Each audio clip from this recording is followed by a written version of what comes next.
Service കഴിഞ്ഞ് വണ്ടിയെടുക്കുമ്പോൾ അതിന് power കൂടിയതുപോലെ തോന്നാറില്ലേ? സത്യത്തിൽ ഇത് വെറുമൊരു തോന്നൽ മാത്രമല്ല. ആദ്യ കാരണം പുതിയ എഞ്ചിൻ ഓയിലാണ്. പഴയ ഓയിൽ മാറി പുതിയതൊഴിക്കുമ്പോൾ ഘർഷണം കുറയും. എഞ്ചിൻ കൂടുതൽ സ്മൂത്തായി പ്രവർത്തിക്കും. അതുകൊണ്ട് റെസ്പോൺസ് മെച്ചപ്പെടും.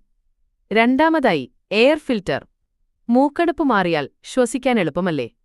അതുപോലെ വൃത്തിയുള്ള എയർ ഫിൽറ്റർ എഞ്ചിന് നന്നായി ശ്വസിക്കാൻ സഹായിക്കും. ഇത് ആക്സിലറേഷൻ മെച്ചപ്പെടുത്തും. കൂടാതെ സ്പാർക്ക് പ്ലഗ് ക്ലീൻ ചെയ്താൽ, ത്രോട്ടിൽ ബോഡി വൃത്തിയാക്കിയാൽ വണ്ടിക്ക് പെട്ടെന്ന് റെസ്പോൺസ് ലഭിക്കും. ഇനിയൊരു പ്രധാന കാര്യം സൈക്കോളജി. വൃത്തിയായി കഴുകിയ വണ്ടി സർവീസ് ചെയ്ത് കിട്ടിയ ഫ്രഷ് ഫീൽ തരും. നമ്മുടെ മനസ്സിന് അത് കൂടുതൽ പവറുള്ളതായി തോന്നിക്കും. സത്യത്തിൽ വണ്ടി പെട്ടെന്ന് സൂപ്പർ കാർ ആയിട്ടില്ല. അത് തന്റെ പഴയ ആരോഗ്യത്തിന് തിരികെ എത്തിയതാണ്. നിങ്ങളുടെ വണ്ടി സർവീസ് ചെയ്യാറായോ? കമന്റ് ചെയ്യൂ. കൂടുതൽ വാഹനവിശേഷങ്ങൾക്ക് മോട്ടോർ പീടിക സബ്സ്ക്രൈബ് ചെയ്യൂ.